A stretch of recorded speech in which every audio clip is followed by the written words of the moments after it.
മാറിമറിഞ്ഞ SIT arrest റിപ്പോർട്ടിലും ഹൈക്കോടതിയിൽ മുൻപ് സമർപ്പിച്ച റിപ്പോർട്ടിലും വ്യത്യസ്ത നിലപാടുകൾ, ചർച്ചകളും ചോദ്യങ്ങളുമായി മാധ്യമങ്ങൾ രംഗത്ത് വന്നിരിക്കുകയാണ്. കണ്ഠരര് രാജീവരരുടെ പങ്ക് സംബന്ധിച്ച് നൽകിയ അറസ്റ്റ് റിപ്പോർട്ടിലും ഹൈക്കോടതിയിൽ മുൻപ് സമർപ്പിച്ച റിപ്പോർട്ടിലും SIT സ്വീകരിച്ചത് വ്യത്യസ്ത നിലപാടുകൾ. പത്മകുമാറിന്റെ ജാമ്യാപേക്ഷ എതിർത്ത SIT ഏതാനും ദിവസം മുൻപ് ഹൈക്കോടതിയിൽ കൊടുത്ത റിപ്പോർട്ടിൽ പറയുന്നത് ഇങ്ങനെയാണ്. കട്ടിളപ്പാളികൾ ഇളക്കിയെടുത്ത് ഉണ്ണികൃഷ്ണൻ പോറ്റിക്ക് കൈമാറാൻ അനുമതി നൽകിയ ദേവസ്വം ബോർഡ് ഉത്തരവിലും വാസു അടക്കമുള്ളവരുടെ കത്തിലും പാളികളിൽ സ്വർണം പൂശാനുള്ള തന്ത്രിയുടെ, അതായത് കണ്ഠരര് രാജീവരുടെ അപേക്ഷയെക്കുറിച്ച് പറയുന്നുണ്ട്. എന്നാൽ ഇക്കാര്യത്തിൽ തന്ത്രിയുടെ അഭിപ്രായം തേടിയില്ലെന്നും ആചാരപരമായ അനുജ്ഞ വാങ്ങിയിരുന്നില്ലെന്നും അന്വേഷണത്തിൽ വ്യക്തമാണ്. പാളിയുടെ അറ്റകുറ്റപ്പണി തന്ത്രിയുടെ അപേക്ഷ അനുസരിച്ചായിരുന്നെന്ന പത്മകുമാറിന്റെ വാദം അടിസ്ഥാനമുള്ളതല്ല. ഇതിന് നേർവിരുദ്ധമായി രാജീവർക്ക് ഗൂഢാലോചനയിൽ തന്നെ പങ്കുണ്ടെന്ന് ആരോപിച്ചാണ് SIT റിപ്പോർട്ട് നൽകിയത്.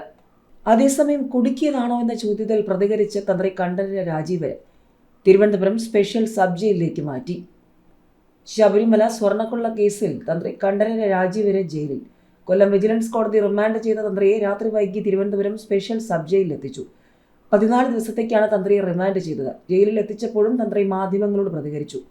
താൻ നിരപരാധിയാണെന്നായിരുന്നു രാജീവരുടെ പ്രതികരണം. കുടുക്കിയതാണോ എന്ന ചോദ്യത്തിന് ഉറപ്പൊന്നും തന്ത്രി മറുപടി നൽകി. നടപടികൾക്ക് ശേഷം തന്ത്രിയെ ജയിലിലേക്ക് മാറ്റി. അതേസമയം കേസിൽ തന്ത്രി രാജീവര് കൊല്ലം വിജിലൻസ് കോടതിയിൽ ജാമ്യാപേക്ഷ നൽകി. ജാമ്യാപേക്ഷ 13-ന് പരിഗണിക്കും. രാത്രിയോടെയാണ് കൊട്ടാരക്കരയിലെ കൊല്ലം വിജിലൻസ് കോടതി ജഡ്ജി ഡോക്ടർ CS മോഹിതിന് മുൻപാകെ തന്ത്രിയെ SIT ഹാജരാക്കിയത്. ജഡ്ജിയുടെ ക്വാർട്ടേഴ്സിലാണ് തന്ത്രി രാജീവരെ എത്തിച്ചത്. തുടർന്ന് കോടതി റിമാൻഡ് ചെയ്യുകയായിരുന്നു. രാവിലെയാണ് തന്ത്രിയെ ശബരിമല സ്വർണ്ണക്കൊള്ള കേസിൽ കസ്റ്റഡിയിലെടുത്തത്.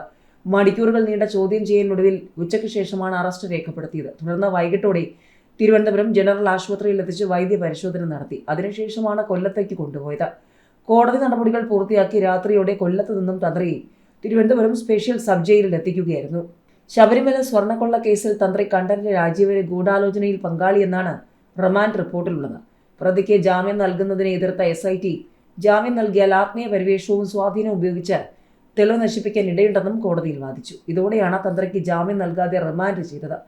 തന്ത്രി ഭക്തർക്കിടയിലും സമൂഹത്തിലെ ഉന്നത വ്യക്തികളുമായും അടുത്ത ബന്ധം സൂക്ഷിക്കുന്നയാളെന്ന് SIT ചൂണ്ടിക്കാട്ടി. ഉണ്ണികൃഷ്ണൻ പോറ്റിയും തന്ത്രിയും തമ്മിലുള്ള ബന്ധം അന്വേഷിക്കണം. സാമ്പത്തിക ഇടപാടുകളിൽ വിശദമായ അന്വേഷണം വേണം. ശബരിമലയിലെ സ്വത്തുക്കൾ തന്ത്രി അപഹരിച്ചു.